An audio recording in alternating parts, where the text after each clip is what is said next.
Well, I first started playing games online. I was playing Street Fighter online with my friends. I kept winning, and then someone told me about like a tournament and said I should enter because they think I might do well.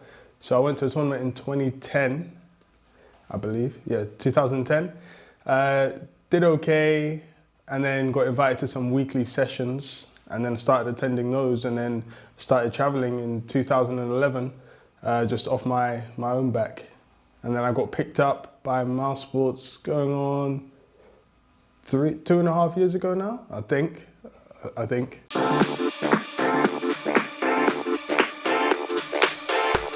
Yeah, definitely. I never knew I was gonna end up a professional gamer.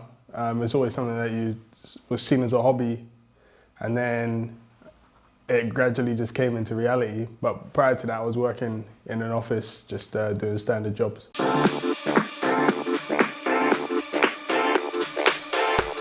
I like the fact it's got a long legacy behind it. My brothers used to play it when I was younger. They used to play it. I used to take some turns on their PlayStation 2s and stuff. I like the fact it's a one-on-one fighting game. There's a lot of mental sort of fortitude required to be good at the game, and there's a lot of psyching out your opponents. So I enjoy that kind of stuff.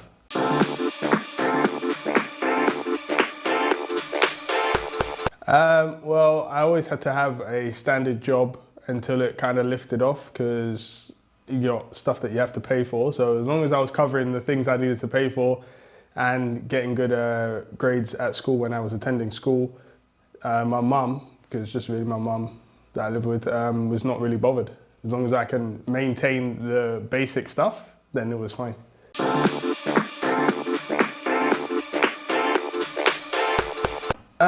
I would say time management, because there was a transition period where I was still having to work full time and wanted to practice to compete at the tournaments. I think time management is the biggest factor, and then money management, because before I was sponsored, I was doing it off my own money. So time and money management are the biggest obstacles. And then it's when you hit like a brick wall in your results, it's finding how to go beyond that. So whether it's watching how other people play and perform, or just being honest with yourself if you're not good enough in a certain area, or basically self-evaluation, time and money management are probably the biggest obstacles.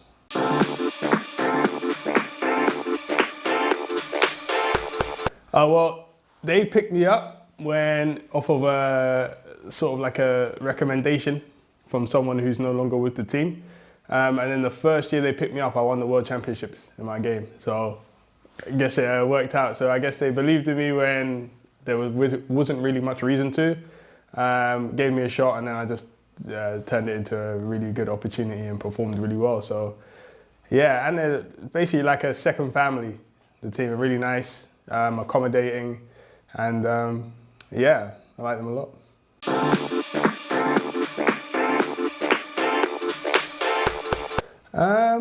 Well, there's a lot more money in it now. I mean, when I started playing tournaments, winning a tournament, you didn't play for money values. It was more for like sort of like respect, to get your name kind of known within the circuit.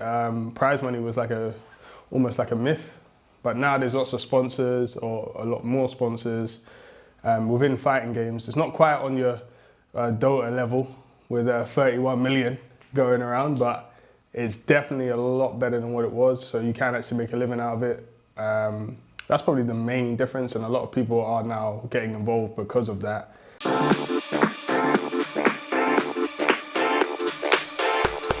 It looks really good. Now, I mean, because when I won the World Championships, a lot of people started believing, like, you know, if I play with this guy all the time, if he can win that, I wanna try and have a go at it. So I think it's boosted morale quite a lot within the scene where I come from. A lot of people are playing, a lot of people are competing. Maybe not as hardcore as I am, but they're on their way, I think.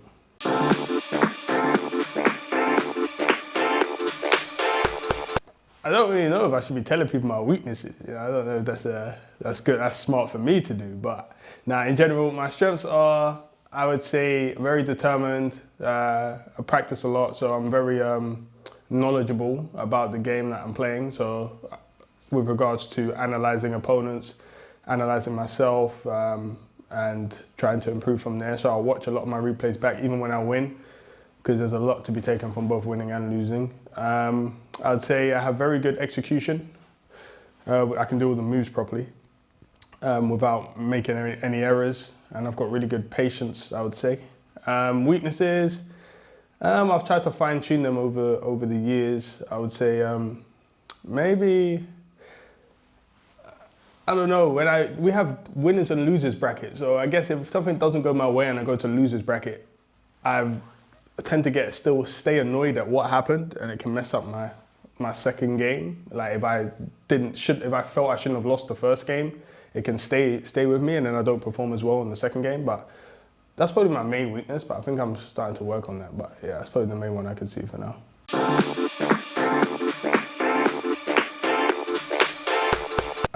Just through playing a lot online, watching a lot of videos. Yeah, I think I've got the most games played online since the game's release. So I just grind out the matches and the different situations. And yeah, literally playing a lot, asking a lot of questions, and trial and error.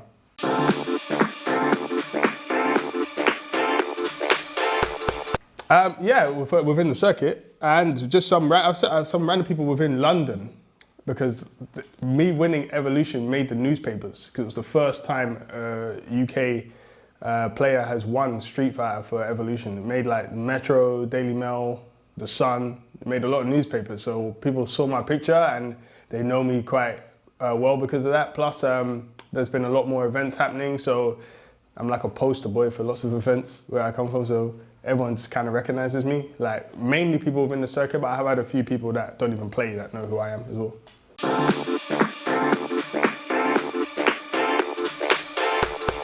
I'd say you will lose before you win, so you should probably have in your head the ratio of about 50 losses before you get a win. That's just online, that's not even in tournaments. So there's a lot of situational awareness that needs to be trained, and you have to play the game a lot. Might be basic to understand, but that's on the surface level. To stay competitive, you have to play a lot. Don't get discouraged when you lose, because you will lose. Pick a character that you enjoy first, so you actually can learn the game whilst having fun.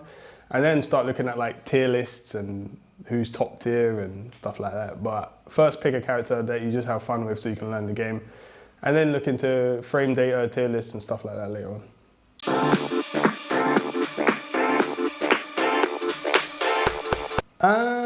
It depends. People have different methods. I'd say playing against someone who's good with a character, because on fighting games it's a bit different to most games where there's like 30 characters in a game and you need to know the moves for each character, the frame advantage for each character, the situations that each character puts you in. So it just comes a lot with playing, and you need to play someone who's also high level with that character to know they're doing the optimal stuff, so you're developing the proper counters. So just play a lot. That's what I can say to begin with, literally play a lot.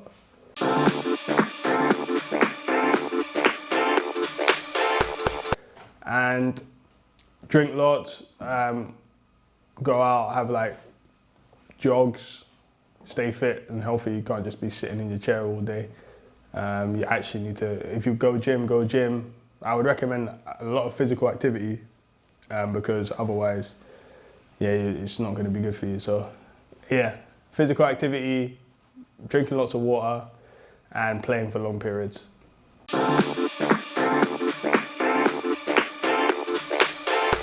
As a beginner, I mean, just whenever you can, I guess. But if you, the amount I play now, I'll play for like minimum like 5 hours a day. You don't have to, but I try and be a perfectionist, so I go overboard. You probably get away with about 2 or 3 hours a day, but I play literally minimum like 5 hours a day. Because people, since I won the World Championships, people are watching my replays every day, practicing for me. So I thought I have to do double the work they're doing to stay ahead.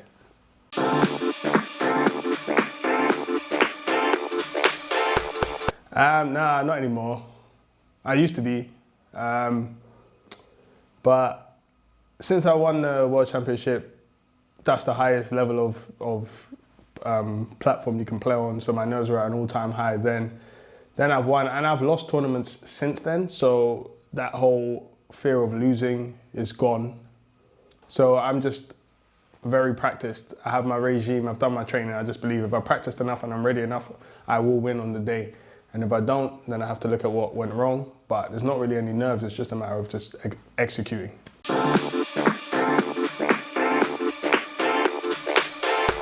I think it's definitely, like, that could be the difference between a win and a loss. For me, different types of hardware are more important to me, like headphones. You need to have good headphones. I need to be able to hear the sound effects of the game. If a character's blocked my move, you hear it different sound than if it's hit. Because then if it's hit, I can confirm the hit and get maximum damage. If it's blocked, then I can remain safe. If you can't hear these things, you can just lose instantly. So sound is the most important. So having a good headset that's comfortable, because you will be wearing it for long periods of time.